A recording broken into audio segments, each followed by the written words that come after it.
बिस्मिल्लाहिर्रहमानिर्रहीम। अस्सलाम वालेकुम डियर स्टूडेंट्स, कैसे हैं आप सब। आज के इस लेक्चर में हमने हार्ट की पंपिंग के बारे में डिटेल से बात करनी है। लास्ट टाइम हमने हार्ट की एनाटॉमी के बारे में बात की थी और उसी लेक्चर में मैंने कहा था कि हमने फंक्शन को एक अलग लेक्चर में स्टडी करना है, ठीक है। सो सबसे पहले हमने लास्ट लेक्चर को थोड़ा सा रिवाइज करना है ताकि आपको याद रहे। हमने चेम्बर्स की बात की थी कि 4 चेम्बर्स हमारे साथ प्रेजेंट होते हैं, 2 आर्ट्रियम एंड 2 वेंट्रिकल्स, ठीक है। फिर हमने बात की थी कि हमारे साथ जितनी भी डीऑक्सीजनेटेड ब्लड होती है वो आर्ट्रियम में यानी राइट आर्ट्रियम में आती हैं, फिर राइट वेंट्रिकल में थ्रू ट्राइकैस्पिड वाल्व, उसके बाद फिर ये जाती हैं पल्मोनरी आर्टरी के ज़रिए से लंग्स में जाती हैं, ठीक है। और यहाँ पर जो हमारे साथ पल्मोनरी वाल्व मौजूद होती हैं इसे हम सिमिलिनर वाल्व भी कहते हैं। इसी तरह हमारे साथ पल्मोनरी वीन के ज़रिए से जो बिल्कुल एक्सेप्शनल वीन है और यहाँ पर पल्मोनरी आर्टरी जो कि एक्सेप्शनल आर्टरी है throughout the whole body, जो कि अपोजिट काम कर रही हैं। यहाँ से पल्मोनरी वीन के ज़रिए से लेफ़्ट आर्ट्रियम में और लेफ़्ट आर्ट्रियम से लेफ़्ट वेंट्रिकल में, फिर थ्रू आयोटा के ज़रिए से होल बॉडी में हमारे साथ ऑक्सीजनेटेड ब्लड जाती है। ओके, यहाँ पर हमने जो बात करनी है आज वो हमारे साथ पंपिंग के हवाले से है कि हमारे साथ कंट्रैक्शन और रिलैक्सेशन जो वेंट्रिकल और आर्ट्रियम की है ये होती किस तरह है, ठीक है।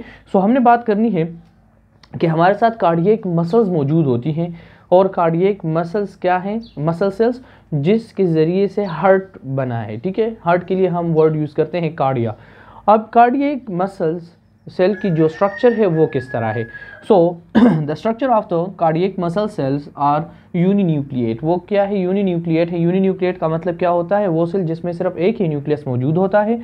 ओके, उसके बाद हम बात करते हैं कि यहाँ पर इंटरकेलिएटेड डिस्क मौजूद होती हैं एक सेल और दूसरे सेल के दरमियान। अब ये किस लिए होता है, ये इसलिए होता है जब एक सेल कॉन्ट्रैक्ट होता है या एक सेल रिलैक्स होता है तो दूसरा सेल उसी के साथ ही कॉन्ट्रैक्ट और रिलैक्स होता है। इसी तरीके से एक ही सेल रिस्पॉन्सिबल होता है throughout the whole system के लिए, पूरे हार्ट के लिए। जब एक ही के लिए रिस्पॉन्स आता है या एक ही सेल के लिए जब मैसेज आता है तो और सेल भी उसी के साथ उसी तरह कॉन्ट्रैक्ट और रिलैक्स होते हैं। उसके बाद हम बात करते हैं कि इनमें हमारे साथ टी ट्यूब्यूल्स मौजूद होते हैं, ठीक है। और इसी सेल्स के अंदर हमारे साथ सार्कोप्लाज्मिक रेटिकुलम मौजूद होता है जो कि कैल्शियम के रिलीज़ के लिए काम करता है। अब हम बात करते हैं कि कैल्शियम के रिलीज़ के लिए काम, इसका मतलब क्या हो गया, या हमारे साथ ये जो कंट्रैक्शन और रिलैक्सेशन की बात होती है तो ये किस तरह होती है। जिस तरह हम न्यूरॉन में बात करते हैं कि हमारे साथ कुछ यानी आयंस मौजूद होती हैं जो कि आयंस की आउटसाइड और इनसाइड आने में हमारे साथ एक मेम्ब्रेन पोटेंशियल पैदा होती है जिसकी वजह से हमारे साथ एक मैसेज कन्वे होता है, ठीक है। इसी तरह हार्ट यानी कार्डियक मसल सेल में भी यही सिस्टम होता है थ्रू आउट, जिसके कंसंट्रेशन और या हम कहते हैं कि रिलैक्सेशन का प्रोसेस चलता है। सो उससे पहले हम बात करते हैं मेम्ब्रेन पोटेंशियल की। हमारे साथ मेम्ब्रेन पोटेंशियल बनता किस तरह है या फिर वो किस तरह काम करता है। सो मेम्ब्रेन पोटेंशियल क्या होता है कि concentration gradient difference between the inside and the outside ionic condition. Ions inside और आउटसाइड की जितनी भी हमारे साथ डिफरेंस होती है इसको हम मेम्ब्रेन पोटेंशियल कहते हैं। So outside from the cardiac cell अगर हम देख लेते हैं तो हमारे साथ कैल्शियम आयंस मौजूद होती हैं और उसके साथ सोडियम आयंस मौजूद होती हैं। इनसाइड अगर हम देख लें तो हमारे साथ पोटाशियम आयंस मौजूद होती हैं। जब एक हार्ट रेस्ट फॉर्म में आ जाता है तो यानी जब वो पंपिंग कर लेता है तो हमारे साथ इनसाइड जो वैल्यूज़ होती हैं वो क्या आ जाती हैं, नेगेटिव आ जाती हैं। हाउ दे आर नेगेटिव इसकी बात भी करेंगे। और हमारे साथ आउटसाइड जो होती हैं वो पॉजिटिव रहती हैं। इसी के साथ हम बात करते हैं कि सेल मेम्ब्रेन के दरमियान हमारे साथ यहाँ पर प्रोटीन चैनल्स बनी होती हैं, लेकिन ये प्रोटीन चैनल दूसरे प्रोटीन चैनल से चेंज होती हैं, इसलिए हम इसको कैल्शियम चैनल्स कहते हैं। और हमारे साथ कैल्शियम चैनल्स 2 टाइप्स की होती हैं, एक को हम एल टाइप चैनल कहते हैं और दूसरे को हम टी टाइप चैनल कहते हैं, ठीक है। T calcium channel and L calcium channel. अब होता क्या है, जैसे ही हमारे साथ कैल्शियम की मिकदार अंदर आना शुरू हो जाती है, ठीक है, लाइक दैट, ये अंदर ट्रेवल करना शुरू कर देती है, ठीक है, लाइक दैट, इस चैनल के ज़रिए से भी और यहाँ से भी क्योंकि बाहर अगर आपके साथ ग्रेडियंट ज़्यादा है तो पॉजिटिव चार्ज है तो वो क्या करती है, हायर कंसंट्रेशन से लोअर कंसंट्रेशन आती है, ठीक है। और इसी के ज़रिए से हमारे साथ क्या होती है, वो एक मेम्ब्रेन पोटेंशियल जो होती है वो क्रिएट होती है। अगर हम कहते हैं कि हमारे साथ नेगेटिव है, फर्स्टली देखिए यहाँ पर अगर हम टाइम को देख लें और पोटेंशियल को देख लें तो हमारे साथ फर्स्ट हमने बात की कि अगर पंपिंग ख़त्म हो गई है तो हमारे साथ ये नेगेटिव पोर्शन पे होती है। जैसे ही हमारे साथ आयंस की मूवमेंट इनसाइड पे होती है तो इसी के साथ हमारे साथ क्या होता है, मूवमेंट बढ़ती है। मूवमेंट बढ़ना क्या है, यानी इसकी कंट्रैक्शन और रिलैक्सेशन है, ठीक है। जैसे ही हमारे साथ इसकी मूवमेंट बढ़ती है तो आप देख लीजिए एक ग्राफ बनाती है जो कि पॉजिटिव साइड पे जाती है। पॉजिटिव साइड का मतलब क्या हो गया कि आयंस का मूवमेंट हो गया, ठीक है। ओके, इसको और थोड़ा सा और भी डिटेल से समझते हैं।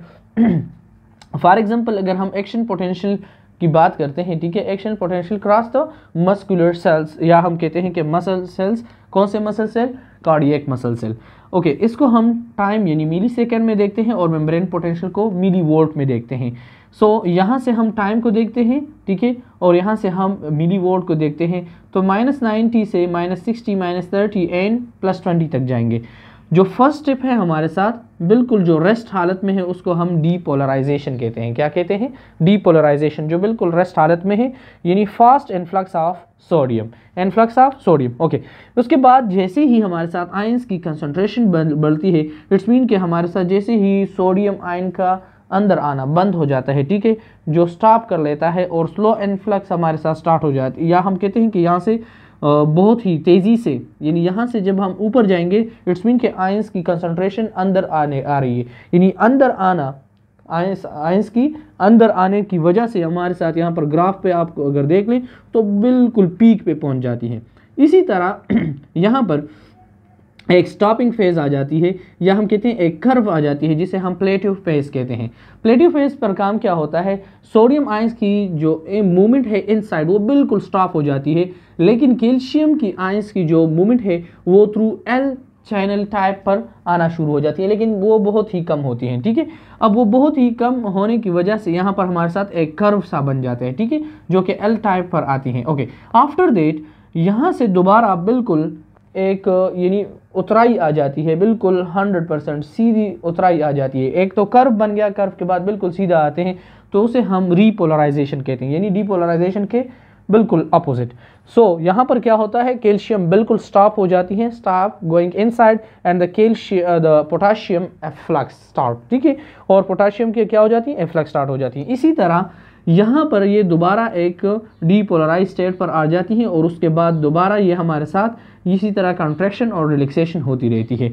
इसके बाद हम देखते हैं कि यहाँ पर एक पीरियड बन जाता है, डीपोलराइजेशन से रीपोलराइजेशन तक एक पीरियड बनता है जिसे हम एब्सोल्यूट रिफ्रैक्टरी पीरियड कहते हैं, ठीक है। सो आई होप यहाँ तक आपको समझ आ चुका होगा कि हमारे साथ कंट्रैक्शन और रिलैक्सेशन होती किस तरह है। अब हम बात करते हैं कि हमारे साथ इस कंट्रैक्शन और रिलैक्सेशन के लिए रिस्पॉन्सिबल क्या चीज़ है। रिस्पॉन्सिबल हमारे साथ यहाँ पर क्या है कि इनके लिए कुछ न्यूरॉन्स होती हैं जो इनके लिए मैसेज को लाती हैं, यानी मैसेज यहाँ पर पहुँचाती हैं, और इसके लिए कोई नोड्स होती हैं जो कि ये काम करती हैं, ये काम परफॉर्म करती हैं। इसे हम SA नोड कहते हैं और AB नोड कहते हैं। SA नोड और AB नोड की बात करनी है, सो इन दोनों को हम नोडल टिश्यूज़ कहते हैं। क्या कहते हैं, नोडल टिश्यूज़, ठीक है। नोडल टिश्यूज़ में हमारे साथ फर्स्ट वन है SA नोड, ठीक है। SA node is also called sino arterial node, ठीक है, which is present just below the superior vena cava, जो यहाँ जहाँ पर सुपीरियर वेना केवा की ओपनिंग होती है आर्टरियम में, बिल्कुल वहाँ पर मौजूद होती है। सिर्फ मैंने इसको आउटसाइड पे लिखा है ताकि यहाँ पर आपको थोड़ी सी मुश्किल ना हो, इसलिए मैंने यहाँ पर बनाया हुआ है। लेकिन ये बिल्कुल कहाँ पर मौजूद होती है, सुपीरियर वेना केवा जैसे ही ओपन होती है उसके साथ ही ये पोर्शन मौजूद होता है जिसे हम SA नोड कहते हैं। इसको हम हार्ट ऑफ हार्ट भी कहते हैं, इसको हम पेसमेकर भी कहते हैं, इसको हम नोड ऑफ कीथ एंड फ्लैक भी कहते हैं, ब्रेन ऑफ हार्ट भी कहते हैं, पल्सेशन सेंटर भी कहते हैं। अब ब्रेन ऑफ हार्ट क्यों कहते हैं, अगर आप देख लें तो यहाँ से ही ये सारे हार्ट को कंट्रोल कर रहा है, इसकी पंपिंग को भी कंट्रोल कर रहा है, इसके सारे मैसेजेस को कंट्रोल कर रहा है, इसलिए हम इसको ब्रेन ऑफ हार्ट कहते हैं। ओके, आफ्टर दैट अगर हम इसको देख लें कि इसकी जो ऑटो रिथमिसिटी है, यानी ऑटो रिथमिसिटी का मतलब क्या है, इसकी जो धड़कन है इसको कंट्रोल कर रही है, या इसकी जो हम बीटिंग कहते हैं, या इसको हम जो इसकी कंट्रैक्शन और रिलैक्सेशन कहते हैं। सो इसकी जो इम्पल्सेस हैं वो क्या है, 70 to 80 पर मिनट। अगर हम नॉर्मली इसको देख लें तो ये 70 to 80 पर मिनट ये क्या करती है, अपनी जो इम्पल्सेस हैं उसको जारी रखती हैं। कौन सी, sino arterial node.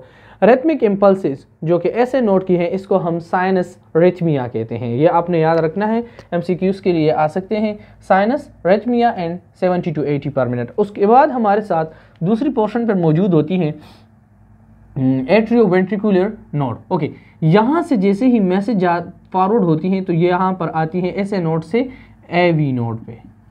This one is called AV node. देखिए यहाँ से डायरेक्टली मैसेज पास होती है, यहाँ पर एवी नोड पर आती हैं। So this one is a pacemaker, और इसको हम फिर रिजर्व पेस मेकर कहते हैं। रिजर्व का मतलब क्या है, वहाँ से इसको पुट अप करना, ठीक है, यहाँ वहाँ से खींचना। तो यहाँ से जो मैसेज आता है ये डायरेक्टली एवी नोड इसके पास आ जाता है, और एवी नोड क्या करता है, इसको पिक कर लेता है।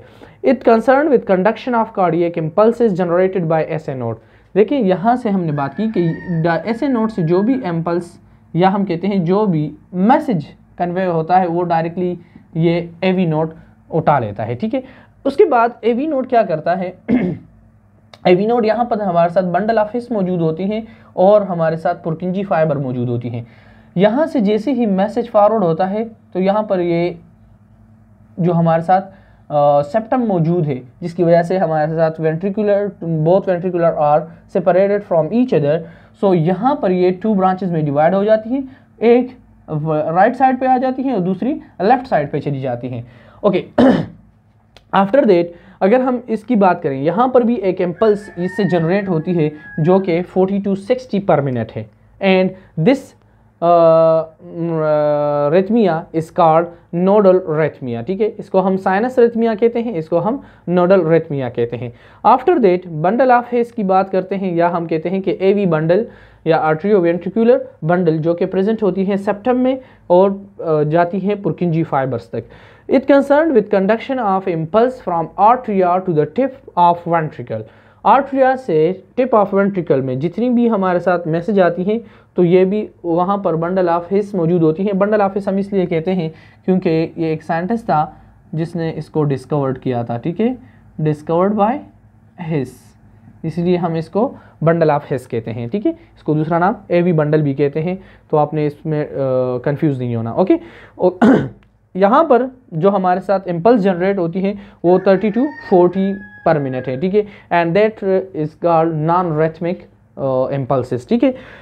पुरकिंजी फाइबर 1839 में हमारे साथ एक साइंटिस्ट था जेन एवेंगलिस्टा पुरकिंजी, जिसने इसका नाम रखा, इसने डिस्कवर किया और फिर इसको अपना ही नाम दे दिया, ठीक है। ओके, आफ्टर दैट यहाँ से इम्पल्सेस देखें, एसए नोड से एवी नोड से बंडल ऑफ हिस से पुरकिंजी फाइबर में जितनी भी इम्पल्सेस आती हैं, देखिए अब हर बंदा अपना काम कर रहा है, ठीक है। यहाँ पर हर पोर्शन अपनी ही इम्पल्सेस जनरेट कर रहा है, जिसकी वजह से कंट्रैक्शन और रिलैक्सेशन हो रही है, ठीक है। It is a modified muscle fibre act as sympathetic nerve fibres arise from his to provide impulse to ventricle, ठीक है। वेंट्रिकल यानी यहाँ पर वेंट्रिकल की जितनी हमारे साथ मसल्स मौजूद होती हैं, जिसे हम मायोकार्डियम कहते हैं, myo mean muscle and cardium mean यानी जो हमारे साथ हार्ट की मसल्स हैं, मायोकार्डियम को पुश कर रही हैं, ठीक है, या उसको मैसेज पहुंचा रही हैं। And it is also a non rhythmic impulse 30 to 35 पर मिनट, ठीक है। तो यहाँ से आपको आई होप बहुत कुछ समझ आ चुका होगा कि हमारे साथ अगर ब्लड फ्लो कर रही है, ठीक है, फॉर एग्जांपल यहाँ पर ब्लड फ्लो कर रही है, तो जैसे ही ब्लड फ्लो यानी ब्लड सुपीरियर वेना केवा से इन साइड पर आती है तो फर्स्ट एसए नोड को पता चल जाती है, ठीक है। और एसए नोड क्या करता है, डायरेक्टली एवी नोड को मैसेज पहुंचाता है कि यहाँ पर भाई हमारे साथ ब्लड आ गई है। इसको अब क्या करना है, फर्स्ट तो ये कंट्रैक्ट रिलैक्स हुई थी, ठीक है, और इसके पास ब्लड आ गया था। अब इसने क्या करना है, इसने कंट्रैक्ट होना है और इस पोर्शन ने क्या करना है, रिलैक्स होना है ताकि यहाँ पर ब्लड आ जाए, ठीक है। फिर दिस वन वेंट्रिकल ने क्या करना है, कंट्रैक्ट होना है ताकि पल्मोनरी आर्टरी में क्या चला जाए, ब्लड चली जाए, ठीक है।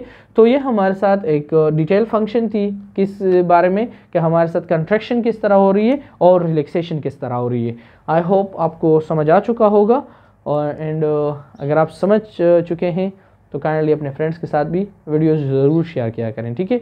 और अगर कोई भी आपको क्वेश्चन आपके ख्याल में आ रहा हो तो आप काइंडली कमेंट सेक्शन में ज़रूर पूछें। अल्लाह हाफिज़, अपना बहुत सारा ख्याल रखें।